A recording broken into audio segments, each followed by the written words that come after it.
आगामी शुक्रवार 27 जून रथयात्रार दिन एकटी 1 टाकार कয়েন गोपने रेखे दिन এই স্থানে। अर्थ आसবে चुम्बकेर मतो। मा लक्ष्मी घरे स्थित हबेन। परिवार थेके आपद विपद रोग ज्वाला अशांति दूर हबे। प्रभु श्री जगन्नाथ देवेर आशीर्वादे आपनार परिवार भरे उठबे सुख शांति एवं समृद्धिते। नमस्कार बंधुरा, आमी सुचरिता सबाइके स्वागत जानाচ্ছি कीप ग्रूमिंग चैनेले। बंधुरा आशा करছি ईश्वरेर आशीर्वादे प्रत्येकेই भालो आছেন এবং सुस्थ आছেন। सामनेই आसते चलेছে रथयात्रा। रथयात्रा पड़ेছে बांगलार 12 आषाढ़ 1432, इंग्राजिर 27 जून 2025 शुक्रवार दिन। रथयात्रा दिनेर जन्य आमरा प्राय प्रत्येकेই अपेक्षा करे थाकी। सेदिन दादा बलराम और बोन सुभद्रा के निये रथे चढ़े मासी गुंडिचार बाड़ी जान प्रभु श्री जगन्नाथ देव। प्रति बछर जगन्नाथ देवेर रथयात्रा उपलक्षे लक्ष लक्ष पुण्यार्थी पुरी शहरे जड़ो हन। हिंदू धर्मे जगन्नाथ बलराम और सुभद्रार रथयात्रार विशेष माहात्म्य रयेछे। जगन्नाथ अर्थात जगतेर नाथ जिनि। जगन्नाथ देव के श्री विष्णुर अवतार श्री कृष्णेर आरेक रूप बोले मने करा हय। ताई यदि बंधुरा आपनार बाड़ीते प्रभु श्री जगन्नाथ देवेर कोनो विग्रह बा आलेख्य थाके रथयात्रार दिने तार विशेष पूजा अर्चना अवश्यई करा उचित। यदि प्रभु श्री कृष्णेर कोनो विग्रह बा आलेख्य थाके, प्रभु श्री नारायणेर कोनो पट बा शिला थाके, ताहले अवश्यई रथयात्रार दिने तार विशेष पूजा अर्चना करते हबे। पूजा अर्चनार साथे साथे एई विशेष उपायटी यदि आपनारा रथयात्रार एई पवित्र दिने करते पारेन ताहले प्रभु श्री जगन्नाथ देवेर आशीर्वादे आपनार परिवार थेके समस्त रकम वास्तु दोष अशांति दूर हबे। परिवार थेके आपद विपद दूर हबे। अर्थ प्राप्ति एवं मा लक्ष्मी लाभेर योग तैरी हबे। परिवार थेके रोग ज्वाला যন্ত্রণা दूर हबे एवं रोगेर पेछने चिकित्सार पेछने जे अर्थ आपनार अपचय होच्छे सेटी हवा बंद हबे। ताई आमार सकल दर्शक बंधुदेर अनुरोध करब जे आजकेर एई भिडियोटी एकदमই स्किप ना करे सम्पूर्ण देखबेन। देखार पर यदि भालो लागे ताहले अवश्यई किन्तु एकटी लाइक करबेन, कमेंट्से लिखबेन जय मा लक्ष्मीर जय, जय प्रभु श्री जगन्नाथ देवेर जय। एवं बंधुरा अवश्यई भिडियोटी शेयर करबेन आपनादेर निकट आत्मीय स्वजन एवं बंधु बान्धवदेर साथे। रथयात्रार आर हाते गोना कयेकदिन बाकी आछे। भिडियोटी पेले प्रत्येकेই उपकृत हबेन एवं आपनाके धन्यवाद जानाबेन। चलुन बंधुरा आसा जाक मूल पर्वे। सनातन धर्मावलम्बीদের কাছে রথযাত্রার দিনটি একটি অত্যন্ত পবিত্র দিন। তাই এই দিন খুব সকাল সকাল শয্যা ত্যাগ করবেন। বেশি বেলা পর্যন্ত ঘুমোবেন না। সূর্যোদয়ের আগে শয্যা ত্যাগ করবেন। যদি আপনি চান আপনার পরিবারে সুখ শান্তি এবং সমৃদ্ধি বিরাজ করুক, মা লক্ষ্মীর কৃপা দৃষ্টি আপনার পরিবারের ওপর থাক, তাহলে সকালবেলা উঠে সূর্যোদয় দেখুন এবং সকালবেলা ঘুম থেকে উঠে আপনার ঘরবাড়ি অত্যন্ত ভালোভাবে পরিষ্কার পরিচ্ছন্ন করে নিন। এই দিন অনেক পুণ্যার্থী আছেন যারা পবিত্র নদী বা গঙ্গাতে স্নান করেন। যদি আপনার পক্ষে সম্ভব হয়, নিকটবর্তী কোনো পবিত্র নদী বা গঙ্গা থাকে, সেখানে আপনি প্রাতঃ স্নান করতে পারেন। যদি সেটি নিকটে না থাকে তাহলে আপনি ঘরেই স্নান করে নেবেন এবং স্নানের জলে সামান্য কালো তিল এবং কর্পূর মিশিয়ে স্নান করবেন। স্নানের পর শুদ্ধ বস্ত্র পরিধান করবেন এবং গায়ে মাথায় এবং বাড়ি ঘরদোরের সর্বত্র গঙ্গার জলের ছিটা দিয়ে নেবেন। বন্ধুরা, রথযাত্রার দিনে যাদের বাড়িতে প্রভু শ্রী জগন্নাথ দেব বিরাজমান আছেন তাদের বাড়িতে তো প্রভু শ্রী জগন্নাথ দেবের রথযাত্রার অনুষ্ঠান হয়েই থাকে। যাদের গৃহে নেই তারা মা লক্ষ্মী এবং নারায়ণ ভগবানের বিশেষ পুজো করতে পারেন। প্রভু শ্রী জগন্নাথ দেব নারায়ণেরই আরেক রূপ। তাই বন্ধুরা, গৃহস্থ বাড়িতে মা লক্ষ্মী এবং নারায়ণ ভগবানের পুজো যদি এই বিশেষ দিনে করা হয় তাহলেও জগন্নাথ দেবের আশীর্বাদ ও কৃপা দৃষ্টি লাভ করা যায়। তাই বন্ধুরা, আপনারা অবশ্যই পূজা অর্চনার মধ্যে দিয়ে এই দিনটি কাটাবেন এবং প্রভু শ্রী জগন্নাথ দেবের কিছু প্রিয় ভোগ আছে, সেই ভোগগুলি অবশ্যই নিবেদন করবেন।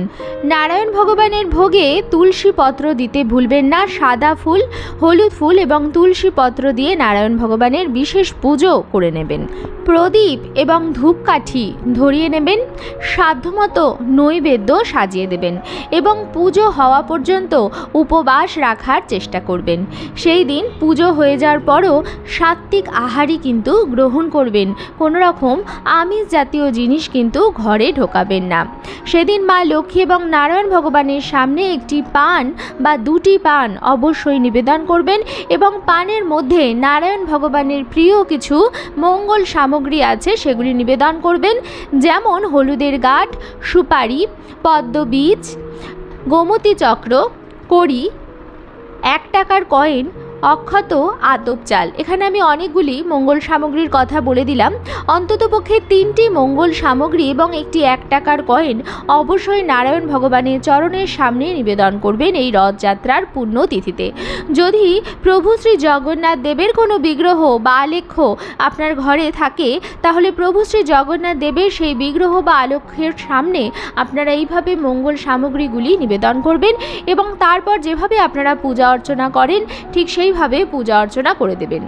যদি আপনার বাড়িতে রথ থাকে, অনেকেই এখন বাড়িতে রথ রাখেন যাদের বাড়িতে প্রভু জগন্নাথ দেব আছেন, তাহলে রথের মধ্যে আপনারা সেই মঙ্গল সামগ্রীগুলি দিয়ে দেবেন প্রভু শ্রী জগন্নাথ দেবের সাথে এবং রথের দড়িতে টান দিয়ে আপনারা ঘরে, উঠোনে, রাস্তায় অবশ্যই ঘোরাবেন এবং ঘোরানোর পর আপনারা বাড়িতে নিয়ে আসবেন। যদি আপনার বাড়িতে রথ না থাকে তাহলে নারায়ণের চরণের কাছে আপনারা সেগুলি রাখবেন এবং ঠাকুর ঘর কিছুক্ষণ ছেড়ে চলে যাবেন। কিছুক্ষণ পরে এসে আপনি প্রসাদ তুলে নেবেন এবং যে মঙ্গল সামগ্রীগুলি নিবেদন করেছেন নারায়ণের চরণে সেই মঙ্গল সামগ্রীগুলি সংগ্রহ করে নেবেন। নিয়ে একটি হলুদ শালু কাপড়ে সেই সমস্ত মঙ্গল সামগ্রীগুলো সুন্দরভাবে বেঁধে একটা পুটুলি মতো বানিয়ে নেবেন।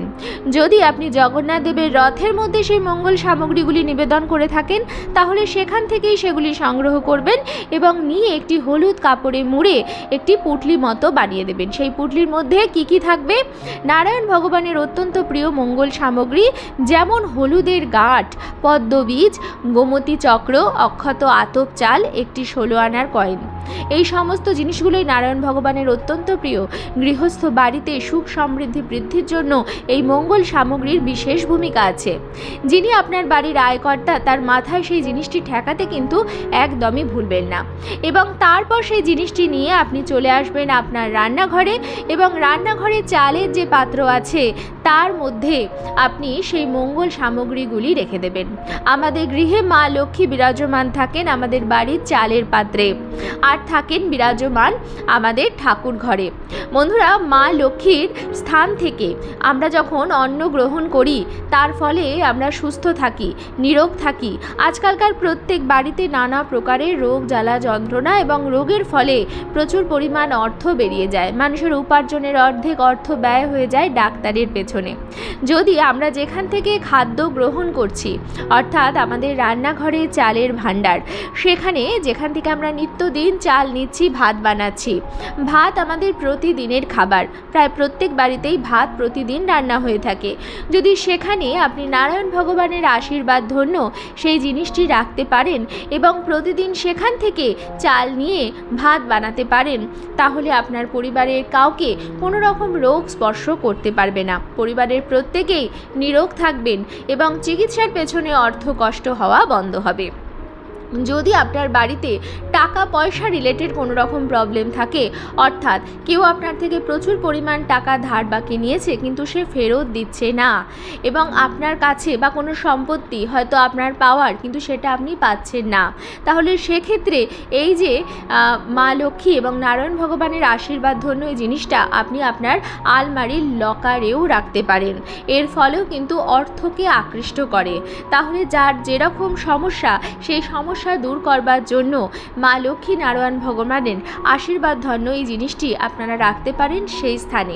প্রথমে আপনারা বুঝে নেবেন যে কোন স্থানে আপনারা রাখবেন, তবে দুটি স্থানে আপনারা রাখতে পারবেন না, যে কোনো একটি স্থানে আপনারা এই জিনিসটি রাখতে পারবেন।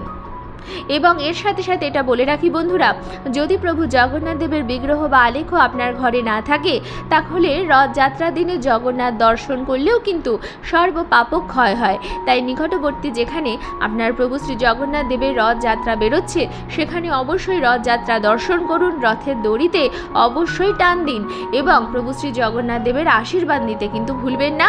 এর ফলেও কিন্তু মোক্ষ লাভ হয়। আজকের পর্বটি আমি এখানেই শেষ করছি। আশা করছি আজকের ভিডিওটি আপনাদের ভালো লাগলো এবং একটু হলেও উপকারে লাগলো। ভিডিওটি ভালো লাগলে অবশ্যই কিন্তু লাইক, কমেন্টস এবং শেয়ার করবেন বন্ধুরা। আর যদি চ্যানেলে নতুন হন তাহলে অবশ্যই চ্যানেলটিকে সাবস্ক্রাইব করে আমার সাথে থাকবেন। দেখা হবে কিপ গ্রুমিংয়ের নতুন আরও একটি পর্ব নিয়ে। সবাই খুব ভালো থাকবেন, সুস্থ থাকবেন।